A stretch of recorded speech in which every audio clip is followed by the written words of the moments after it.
Hello and welcome to Tools in the Shed, a podcast powered by CarsGuide, ready to rip into the car stuff that has caught our eye this week. I'm James. With me is Richard. Hello. Who's been pondering a significant new contender in the ever-expanding Ute universe. And Matt. Yes, hello. Who's become a dash cam devotee. Be careful, he's watching you. And we'll update you on the star Voyager who says humans are already cyborgs in this week's MuskWatch. So, stay with us. But first, some feedback, which is terrific. Thank you very much, everybody who's taken the time to do this. Norwal Music, which I'm sensing may be a work email address. I'm not sure. Simply said, great job on this vid. Very inspiring. How nice. People are being inspired by what this podcast is bringing them. That's fantastic. That's amazing. Are you sure that's not one of those spam comments? You know how people just go, love the vid. And then haven't watched no. it? We've had some of those, which I've studiously omitted from the feedback section. It took me tempting ages. as they are. Follow back. Yeah. It took me that's ages right. to realise they hadn't seen it. Yeah. I thought they were genuine. Now, Greg Burville Yeah. says, you're all years behind the time. Oh, We must have talked about climate last week. I wasn't here, but there must have been some kind of climate reference. There or was a reference. Saving the planet, okay. yeah. And so Greg says it's no longer global warming, bracket, record snowfalls in Australia, end bracket. Right. No longer climate change, Mm-hmm. bracket, not scary enough, end Okay. bracket.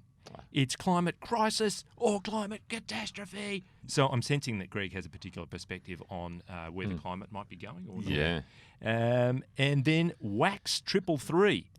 Hey guys, unless there's a big development with the Ford Ranger, can we please stop doing reviews on them every few weeks?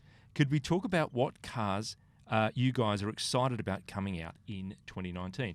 So I know, was it you and Ford that gave a direct response to Wax 333? Which was along the lines of, hey, we've got to do lots of Ranger reviews because that's what people are looking for. They keep updating it, and they've done about 50 billion updates to this current generation Ranger because they're doing incremental changes to keep it fresh, to keep people interested, to keep us in the cars, and we keep giving you new reviews because that's what people want. At the same time, like to back up Wax 333, maybe there's a bit of Ranger overload. Yeah.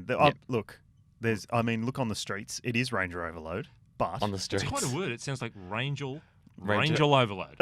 Ranger overload. Maybe Ranger that's the new grade. What was the question? Can we talk about cars that we're excited about? Excited Yes, I'd also like to say on Wax 333's name, I remember when there were the fives on the Subarus in the World Rally Championship, right, which is a tobacco brand, which was very famous in Japan.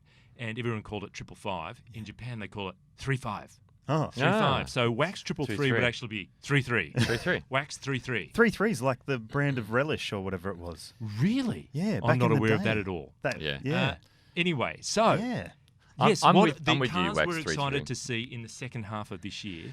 I racked my brains for all of a few seconds and thought that the S version of the Alpine 110 is something I'm very keen to arrive. Now, it's a niche within a niche, very specialist car.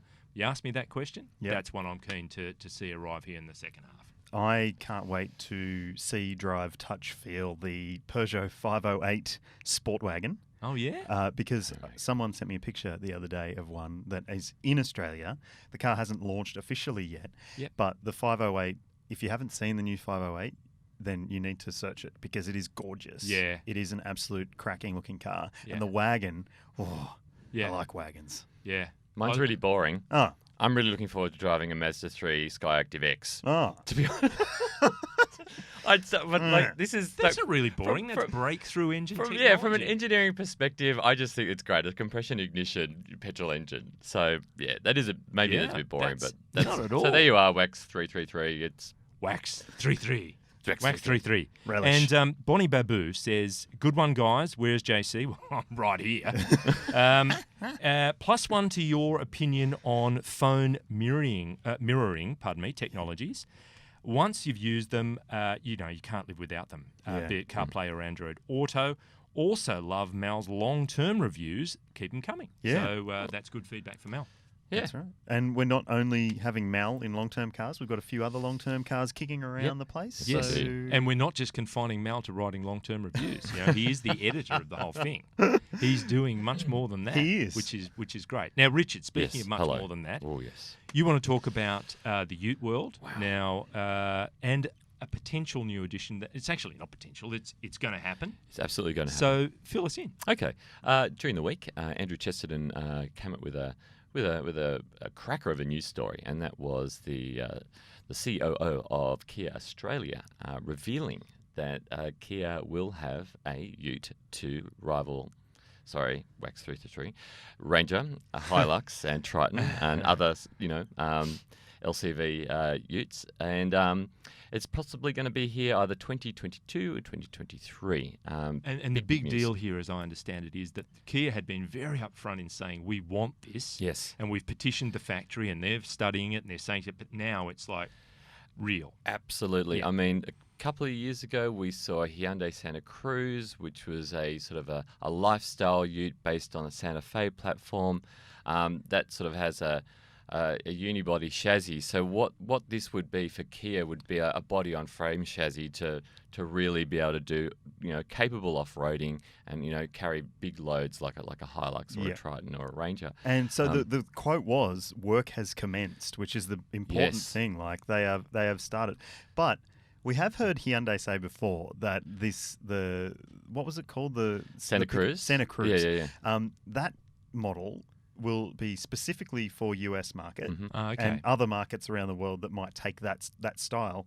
But they've said to us before that they want a Ute, a body on frame, a proper Ute. So you got to guess then that this thing will have dual personality. Genesis truck.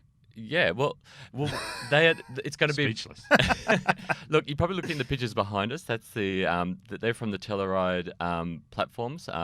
Thank you very much for the designer who one of the fans of that platform who came up with that ComGen image behind us. Yeah, it's not going to be that.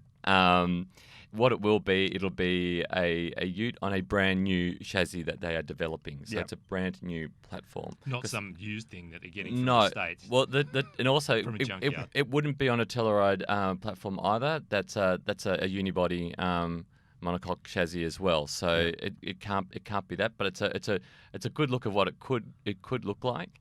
The truth is, we don't know. Nobody knows what it will look like. But what we do know is that it will steal, and it really will steal, a large chunk of, or a sizable chunk of the 210,000 Ute sales in Australia. Yeah. Damien Meredith said 21,000, 10%. I reckon the proxy for that is how successful Hyundai's iMax has been in the one box or two box van kind of market. That you had HiAce being a very dominant player. And it's still hugely popular, but IMAX came out of the clouds, and all of a sudden people had a really good quality, well-priced option, and it took off. And with good warranty at the time. Yeah, exactly. When it launched, it was 5 years. Exactly. And that's made a huge difference to IMAX ownership and iLoad ownership. And we're going to expect Kia's going to be pretty strong on the warranty front as well. Yeah, it's going to be good. Local suspension tuning is a thing that Kia really puts an emphasis on. So this Ute, this body on frame Ute will have a lot of Australian local engineering for our roads, and Hyundai are likely to share this platform as well for a Hyundai Ute. That's right. I think Damien Meredith, by saying that 10% is going to be taken of the market, is underestimating it. I reckon it's got the potential to really upset Toyota, Ford, Mitsubishi. I mean, we have all these Chinese Utes that come in and they all say, we've got a Ute that's going to be able to take these guys on. No, you don't. The Kia or Hyundai Ute will. It'll disrupt the whole. Well, the other thing is, you think about other potential markets that Hyundai's is going to be produced for America, but by the same token, Ranger was developed in Australia. America took it. This thing could have much bigger potential than selected markets. And they call them, smaller pickups. The ones that we get in Australia, they call them light pickups. Light or mid or low, small size or whatever. But the thing is, they need to, there are benchmarks in this segment, as we know, 3.5 ton towing, a ton of payload, all those sorts of things, all the safety gear, all that stuff. And I mean, Kia is at a disadvantage because this market has been on the growth chart for a long time. They've basically missed the wave, but maybe there's a second wave. Maybe they'll keep going. And second wave in the set's always better than the first one anyway. Yeah. I wouldn't know. I'm not a surfer. You know what? Wax 33 is going to be complaining that we're doing too many Kia Ute stories in about 2 years' time. So but there's a lot of Utes out there that are coming up to generational change times around the same time as that. So the Volkswagen Amarok and Ford Ranger tie-up, Wax 333. And then there's going to be next generation Triton Navara. Yep. So it'll be another year of the Ute. Yeah, HiLux they're all well. reaching their life cycle at the same time. HiLux will refresh. Yep. So it's going to be one of the most exciting times in the world for Utes. Imagine though that if a diesel ban comes in right on 2023. Yeah, they're going to have alternative drivetrains. Well, that's it. I mean, Kia have also mentioned electric or hybrid drivetrains as well. They have to. And Rivian might even drop it around that point too.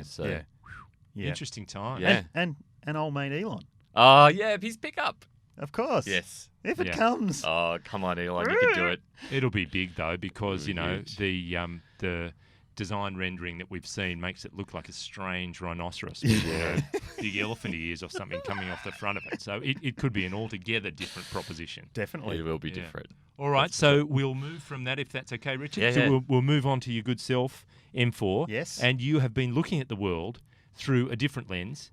And tell us how and why. I have a guilty pleasure, you guys. Well, Yeah. can you just keep that out of the podcast? Occasionally, I know about it. I will watch dash cam compilation videos online. Oh, with crashes? Yeah. Yeah, I love it too. Just to see, and also the Aussie dash cams and the way people react to traffic incidents or to people being idiots in the roadways. It's always a larder. It's always a larder. Well, in the Russian one. And generally that response is super calm, composed. There's no swearing. Yeah, that's right. They stay very zen through the whole thing. It's very much, excuse me, you seem to have cut in my lane. Oh dear, that person has done something I don't approve of. Yeah. Now, we've seen some pretty amazing dash cam footage over the years, but the important thing about dash cams is that they are on the rise. People are taking care of themselves, and the ability to potentially cut down your insurance costs based on having a dash cam, that is rolling out globally. It's soon to roll out in Australia. I was a guest of Navman at an event where they were launching a new dash cam and GPS pairing. How is Navman? Pardon? How is Navman? Is he all right? He's a good guy. Well, how's he's Nav good. Woman? He's a top bloke. What about Nav I Woman? haven't seen him for a while. Nav Woman. Yeah. And the Nav kids? Yeah. How are they? The little Navies. Navies. Oh, man. Jeez. So dash cams in Australia for 2019 will equate to $24 million in sales. Right. Yes. 165,000 people will be rolling around with the dash cam. Okay. That's just in this year, just buying this year. Yep. So this is an important part of the automotive atmosphere, I guess you could say. But did you know? Oh, here we go. Do either of you guys have dash cams? No. I don't. Would you? No. Oh, yeah, sure. Why not? I don't want a camera filming everything I do. But it's filming everyone what's else. happening outside. No, not but what you do. You're worried about the secret lens that's actually No, focused well, back yeah, towards you. exactly. Also, I don't know. I don't like cameras monitoring me the whole time. Call me a private man. You like them monitoring you for some of the time. Hang on, there's one now. Oh, that's right. Call you a privacy private man. Because okay. Does this dash cam double as a nav as well, or it's just purely it's a dash cam function? So I'm fairly sure you can get ones that double for both, but the ones that the range that Navman has at the moment, there's ones up to about $400, top of the range. Righto. Right? They are much more than just a camera that watches the road. You can get one that watches the back of you as well. So if you're rear-ended, you've got evidence of the number plate of the car and even facial detection. But what if it's your fault? If and it's you your don't want people to know it's your fault. Delete. But is the one that's forward and reverse, Yeah. does that mean you have to have an external camera at the back of the car? No, or does so- it somehow from its mounting position on the dash, it can look backwards? You can get Okay. it's a separate mini camera that you Right. put on the back window. Yeah. Which is pretty neat, right? But let me just pick up the flyer here because I don't want to get it wrong. But let me tell you some of the things that And a fine flyer it is. your Navman thingy Did can you just do, want to right? take off your CarsGuide t-shirt and put on a Navman Navman t-shirt. I'm just amazed. No, look, I don't want it to sound like a spruik. Infomercial. But some of the things When that is it these... available, Matt? Yeah, What yeah. price is it going to be? Well, This is you can go amazing. to... No. And it does all that. How much so- would you expect to pay for that? Did you know that a top spec... If I buy one, would there potentially be another one in the offing for the same price? 50% off. Anyway, Get the whole Nav family. Did you know that your dash cam can also work with ADAS functionality? Now, advanced driver assist systems, as we know, things like forward collision warning. Ah, really? These cameras can do that. They can also tell you if you're wandering out of your lane. They can tell you if you've left your headlights on Okay. when you get out of the car and your headlights are on. And it can go beep, beep, beep, beep, beep.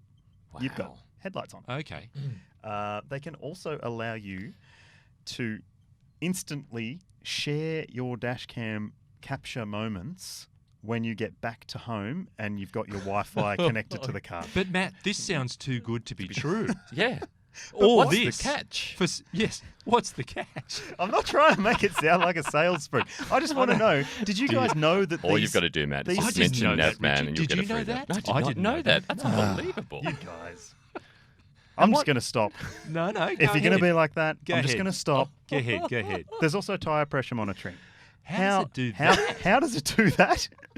Exactly. Do that. That's what I. Yeah. That's a genuine A question. genuine question. I just want to know that, I just want to point out, you guys didn't know any of this stuff No. before I told you. Absolutely not. So it's important that people know that these sorts of technologies are available to them. In the event of an accident, this can also prove as evidence, and you Yeah. can say to people, Yeah. "This is what's happened." Yeah. And if someone says, "No, that's not what happened," you've got proof. That's right. And Did they actually tell you how it measures the tyre pressures? Goes no, around with a little but- thing, walks around the tyres and sticks a little measure in. It records on both front and rear cameras, and tyre pressure and displays the. Oh, sorry. It monitors your tyre pressure and displays the pressure of each tyre on the dash camera screen, alerting you if there is an issue Wow. if you need to stop for some air in your tyres. Gee, but I would imagine that's only for vehicles that are already equipped with You some would kind imagine of tyre so. pressure. I'll need to monitoring. investigate that further. And I only learned just recently that the way tyre pressure is monitored in some cars is through the hollow spokes of the rim. So, you tend to look at alloy wheels and think often they're solid spokes Yeah. or whatever. No, but it's the air passing through. Can I just Whole say, other thing. Can I just say, right? So you know how cars now have built-in sat nav, and how I would have thought that might have been the end of Navman. I also think that in the future, cars will have built-in dash cams. The C5 Aircross, not in Australia but overseas, comes with a built-in dash cam, and it records everything as you're driving. You can get it on a C3, A Citroen C3. C3. It's an optional thing, and it allows you to take selfies if you want to. There you go. So in the future, cars are going to have these cams anyway. So is Navman again inventing something which cars are just going to come with? Well, I suppose if they're Cleary, Yeah. a bit like various other manufacturers, they'll create some kind of association with the OEM so that they're on the inside. But the beauty of these sorts of systems is that if you have an older car and you can't afford a new car, these will give you some of the safety features and some of the advantages that you won't be able to get unless you do buy one equipped with that sort of technology. Amazing, Matt. And where can people get these? We'll have a number to call in the show You'll notes see at the end number after below. this. There it is there. Anyway, I'm going to be your tech guy from now on, obviously. All right. Well, we are going to move from Navman. We're going to move to our garage, and talking about the vehicles that we have been driving during the week.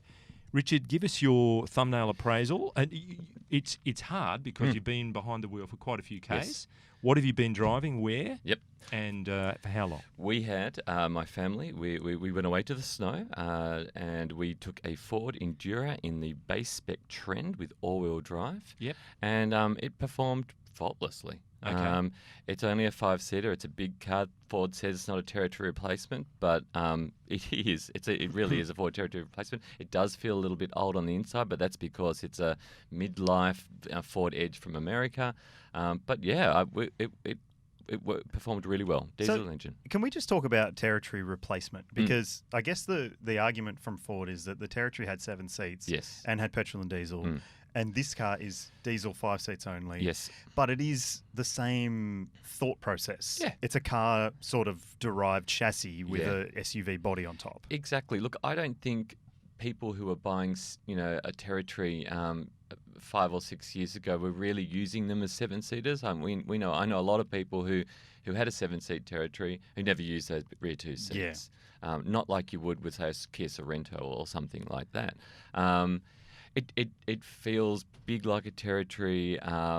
It's got a really large boot, heaps of space inside, and it feels premium too. Yeah, so, sure. Yeah, that you make a good point in the sense that there's a big difference between occasional extra seating and stuff that's intended to be used every single day. Yeah, exactly. Look, I don't think anyone's going to miss. If anyone wants a 7-seater, really, they're going to be buying, an Everest or something which isn't on a ladder frame chassis, but is maybe a Santa Fe or something like that. Yeah. I don't think. And as look, it's Ford. I know it's PR spin, but when I asked the people at the Ford launch for the Endura, sure it's missing 2 seats in the back. You could easily put them in there, and they said, look, our survey's shown that not everybody wants a 7-seater, and I guess that's true too. Survey says, but I 7 guess. seats. I guess the counter of that is that you can get a much more affordable 5-seat SUV from competitive brands. Yeah. The Edge, Endura, I should say, is expensive. $48,000. Yeah. So it's $44,000 for the front-wheel drive Endura. Yeah. And it's another $4,000 for the one that we had, the all-wheel drive. $48,000. So still the $49,000. base grade, Yeah, still but with 4-wheel drive. And that's it. You think you could get into a top spec Sportage if you don't need 7 seats. A top spec Sportage is a good car for about the same sort of money. Yeah. Wow. It is a lot of money. It should be probably about $5,000 less. Yeah. All right. Well, but Ford, get on it. Absolutely. We've given you a bit of guidance there. And also that's advertised prices versus what transactional prices you might pay. One of the things I was really, really impressed with was the fuel economy. We were getting 6.8 litres per 100 at the end. We did 1,300 kilometres. We filled up in Canberra. We drove all through the Snowy Mountains, and we didn't fill up again until we got to Marulan, which is on the way back through Goulburn. Yeah. So we got a long way. So if you had to break that down by just really constant freeway type running and then twistier highway stuff, was it 70% freeway? 30? I would say most of it was backcountry roads going through the Snowy Mountains, good. between Cooma and Mount Selwyn, where we took the family, skiing. We didn't go skiing, we went tobogganing. But all around Crackenback and Thredbo and all of that. So most of it was spent on windy roads. All right, good. Well, look, we have to move on, and I'll go up next. Yeah, go. Have just been, the reason I wasn't in the podcast last week, I was away as a guest of Mercedes-AMG. We're driving their new A45S and the CLA 45S over at the Jarama circuit, which is just outside Madrid in Spain, and the twisting roads around about the outside of that. And good old Bernd Schneider was on the circuit as our team racing driver to help us find our way around that track. And the short story is, it's a really fantastic. It takes the hot hatch to a whole new level of heat. Yeah. I did a bit of research to find a way into the story, and what's generally regarded as the first hot hatch, the Volkswagen Golf GTI in 1976, had a power to weight ratio of 100 kilowatts, exactly 100 kilowatts per tonne. This thing weighs twice as much, but it's 4 times as powerful. And bingo, the power to weight is 201 kilowatts per tonne. Wow. So you're talking about a really genuinely fast car. The A45S will go 0 to 100 in 3.9 seconds. That's supercar kind of territory, nuts, isn't it? And also the dynamics under the car, the adaptive suspension and all of the tech that's under there. On the circuit, you could kind of feel it working, but the analogy I used was it's very much like the swan on the lake, gliding along, and all this furious work happening under the surface. It's just incredible and lots of fun. And what's it going to cost? Is it going to go up, do we think, compared to the last one? Yeah, it will. So the last one, the A45S, was in the high 70s before you put it on the road. Yeah. The big inference was that it'll be in the low 80s, something like that. And then the CLA, there's a more than 10k gap in the outgoing model, and that'll be maintained. So you're really looking at an in the 90 bracket for the CLA, which is a lot of money for that car. It is. But you are getting a lot of performance and a lot of tech in the standard spec. And the new CLA is a bigger car. It's like almost, or maybe just a little bit longer than a C-Class. Yeah. I remember when the F45 first came out, and one of its notable attributes was that that four-cylinder engine was the most powerful four-cylinder ever produced. Yeah. What's the This is the claim again. Yeah. That this is the most powerful series production Turbo 4 ever. And Wow. Interesting that the first A45, one of my biggest recollections, I'm sure I'm not alone, was just the pop and bang and this rude exhaust. It's a bit different this time round. It does have a flap in the exhaust that allows the sound to be modified according to the engine speed and the load. But because of just ever more stringent noise regulations, they have actually piped some of the actual engine noise into the audio system. So it's not a synthetic engine sound. Yeah. It's just amplifying Ducting, the engine sound into the cabin. Yeah. So for what it's worth, I'm willing to let that one go. That's fine. That's okay. And it does sound great, but it's a more rasping kind of raughty thing than this fireworks display in the I remember one. because I went to there was an event they had where they showed us the engine and told us the specs of the engine. Yeah. And they described the characteristic of it as being less of the traditional turbo lag than bang. Yeah. It was more linear and more of a... Well, the torque has been shaped so that the peak arrives high. 5,000 to 5,250 RPM is where the actual peak is. That is high. But then if you look at the curve, and I found a chart, like a dyno sheet or whatever, most of that is available from high 2,000s, about 3,000. So you've got this really nice plateau. And when you're in the mid-range, plant it, and It's there's always plenty there. there. It's not as if it's hollow underneath this at all. It's really, really good. Nice. 310 kilowatts. Remember when we were talking about V8 Commodores with 300 kilowatts? Yeah, 317 HSV. It's Yeah. more than 420 horsepower. That's insane. That's crazy. In a 2-litre Turbo 4. Yeah. So, anyway, that's Nice. coming. That'll be the first quarter of Okay. next year, both of those cars. Looking forward They'll to be in that. Australia. So, Matt, moving on to yourself. We're talking Skoda. Yeah, not so hot, but still quite an impressive car. The Yeah. Karoq I've Okay. been driving. Yep. So Karoq launched about 15 months ago. Is that like an up? Does it have an exclamation point after it? Uh, Karoq. It does have a Q. Well, I think it's got some sort of, if you look at the marketing material, it's got some weird sort of accent over the O or Q or K or one of them. Over the Skoda it does. Yeah. Over the S. That makes sense in Skoda. Yeah, righto. Anyway, so the Karoq is essentially their small SUV, but it's also their mid-size SUV.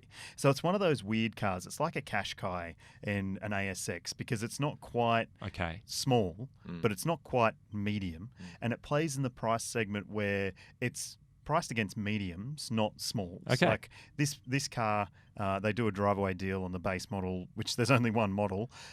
It's 35 and a bit drive away. Right. So not a cheap car. Yeah. And our car certainly wasn't a cheap car because it had about $10,000 worth of options on it. Righto. Things like they've got a Tech, Travel and Premium pack combined, $8,000. So you get leather and other elements, different wheels. Ours had 18s on it. And there's also the virtual cockpit, which they've updated for the model year 19 and a half or something. Yes. So that wasn't available previously. Now you get the digital instruments in front of the driver. You can get the big 9.2-inch screen without a volume knob, which I hate. But the thing about the Karoq is that it is one of the most practical, if not the most practical car in that segment. And that's including a HRV. Okay. Because you can remove the seats. Okay. The back seats. All of them. What do you do? Just put a milk crate in there. You can take them out. We can turn it into a van. If you need to. Or you can configure it as a 2+1 or a 2+2 or however you want to configure it. It's That's a really cool. smart, I like that. Smart design. My only request is to Skoda to give us one that doesn't have options on it because I'd really like to know what the actual car is like rather than the Well, if you can remove the seats, can you remove the options? I tried. Can you just take them out easily? The peel that off and pair of wire cutters and just I got my a screwdriver vinyl out, wrap on the seats. took the dashboard apart and Take that out. It didn't work. They weren't happy with it when Not I as took it back. flexible as you might say then, M4. So, I mean, is a Karoq a new age Yeti? Is it sort of like a... Wow, a but new it's age Yeti a new coming age- towards you out of the snow. Just, hey, man. Hey man, I'm not a How's it meat eater going? anymore. Don't need to be afraid. Let's chill. tie-dye shirt Let's and all. chill. Anyway. So it is essentially the replacement for the Yeti. Yeah. It's a bigger car, a more sophisticated car, and a more stylish car. And definitely, Oh, come on. The Yeti was bloody cool. I love the Yeti, and I for that reason, there are elements of the Karoq that I sort of go, you're not as good as Yeti. I don't want Skoda to lose its quirkiness. It has. It's becoming pretty cool and sleek. Yeah, it's becoming a bit Audi. I think it's already lost most of its. Having said that, I mean, the flexibility you're talking about in the Karoq is very much core of Skoda, isn't it? You know, they're just about that simplicity and thinking through how people will use the car and what can we do to help them. And this was like it crystallized in my mind what this car is about when I put in, our large suitcase that we use for photos. Yep. So the large suitcase and that bulky pram. Yes. You could fit both of them in the boot. That's extraordinary. You couldn't that's even quite fit, rare. Couldn't even fit just the pram in the boot of a Corolla hatch. Yeah. And this is where you go, I get it. I Yeah. get why small SUVs are a thing now. Yeah. You know? Yeah. So it makes perfect sense. And it's a nice car. It was a bit thirsty on fuel. I expected better because it's got cylinder deactivation, so it should be better than it was. I think it got 9.5 litres per 100 Ks, and the claim's 5. Ooh. So not anywhere near as good as it should have been. But really nice car and should be in your consideration list if you're looking for that sort of thing. Cool. All right. That's terrific. Thank you. And look, speaking of clever, it's time for MuskWatch.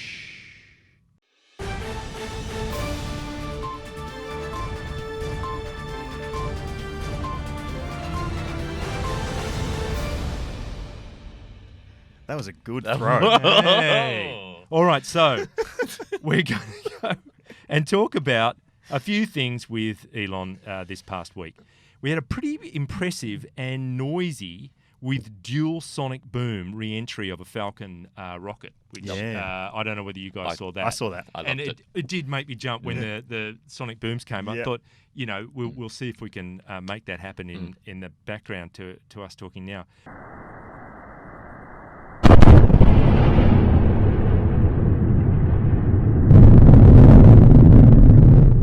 So it's the first stage of SpaceX's 2-stage Falcon 9 rocket coming home after, its work out there. They're getting ready to use it on a cargo run and generated 2 separate sonic booms from 4 different angles, including a rocket's eye view, courtesy of a camera, aboard the booster. So, and that amazing touchdown and all that stuff. It's really getting out of control. Absolutely. There's another launch going up this week for an Arab satellite, which is going up. So SpaceX are now servicing the International Space Station and the sort of the space sort of industry regularly. We're seeing multiple launches a week. Yes. Yeah, Incredible. Anyway, that was pretty good. And also, British research specialist YouGov has published its world's most admired 2019 study. All right. Now, it covers the views of 42,000 people in 41 countries, so it's pretty extensive. And the good news is Jackie Chan is number 3. I love Jackie. Okay? So Jackie Chan is number 3 in the world's most admired people. Really? But look, it's split into top 20s. Why It's not? split into top 20 along gender lines. What do you mean? What's he done? What hasn't he done? I know. But what's he done recently? He worked with John Woo. You don't. Who? That's a great director out of Hong Kong. Okay. Now, I'm not a movie person. it's split along I know who gender Jackie lines Chan with is, top 20s for men, top 20s for women. I don't know why they've done that, but anyway. Bill Gates is top bloke, and Michelle Obama is the first lady. Pardon the pun. So I like Michelle. Elon is in 13th for the Ooh. men, 1 spot ahead of Trumpy. So he's in 14th. Are so you Elon, serious? is Wow, considered. people like megalomaniacs. He's don't they? admired more than that. Taylor Swift ranks ahead of Angela Merkel and Melania Trump, so that's good. And now, look, if you break out the Australian result, Where just did you the come, Australian James? stats, Where did you come, we JC? go David Attenborough, Barack Obama, Hugh Jackman, Jackie Chan drops to 10, and Elon jumps to 11. What? And ScoMo doesn't rank at all. Oh, I'm not Oh, surprised geez. by that. And in the women, it's Queen Elizabeth II. Okay. Jacinda Ardern from New Zealand, Yes, and Michelle go Obama. Jacinda. I thought when you said Queenie, for some reason you were talking about Lady Gaga. No, Yeah, so or did I. Freddie, God rest his soul. poor old Freddie. So Do you have to be alive? I mean, is it a living list? seems to be. Yes, okay. Seems to be. Okay. So that's interesting. There you go. Jackie Chan beats out Elon Go, in terms of Jackie. admiration. Then Esquire says it seems the age of Netflix and chilling in your driverless car has preceded the dawn of the driverless car Right. itself. Oh, yeah. So this is about Elon on Twitter saying that, the ability to stream YouTube and Netflix when the car's stopped is coming to your Tesla soon. Has an amazingly immersive cinematic feel due to the comfy seats and surround sound audio. Now, when full self-driving is approved by regulators, we will enable video while moving. So that was his follow-up tweet. So in response to that, 3-year Letterman said, "No thanks, I prefer American vehicles. One of the parents of the youth football team I coach showed up in a Tesla and I directed my players to take a leak on it. They did." Anyway, you can't do that. It seems like it's electric. It seems a bit presumptuous to say, "Oh, we're going to have Netflix." I think Netflix will be available whilst the car is stationary for quite some time before the regulators say, "Yep, okay, go for it while you're moving." The share price. We're at $241, which is where it's been hovering for some time. Last quarter losses are keeping a cap on it, and I think you guys talked about that last week. Yeah. But Yahoo Finance is putting the position, is this a bump in the road or the beginning of the end? They're taking quite a negative stance on this, which I thought was interesting. Wow. Tesla missed big on gross margins, this is their words, not mine, and reiterated its prior forecast for its 2019 delivery numbers. The numbers were somewhat overshadowed by the resignation of Chief Technology Officer, J.B. Straubel, which I think we're getting right. Yep. Tesla came out of the gates firing in its Q2 earnings release that its business has grown to the point of being self-funding, but a $408 million loss for Q2. And the point being, there's no excuses this time. It's not as if they're ramping a new model or there's some production hell or there's delivery hell or whatever. This is general business as usual. So they're still making a loss. And this is 2 quarters after Elon had said, look, from here on in, we'll be profitable. We'll be positive from here. And it has not happened. So, look, that's a very negative take on the whole thing, but I thought it was interesting for them to call it out in that way. Some say negative, some say realistic. Some say the problem is that it wouldn't really even be a talking point if Elon Musk hadn't have hyped it up so much. Because, companies run at a loss continuously, and it's normal for a lot of companies. It's a normal matter of business. It's very much Silicon Valley standard procedure, isn't it? Yeah. Make the big audacious claim, and then we'll backfill it somehow. The fake it till you make it.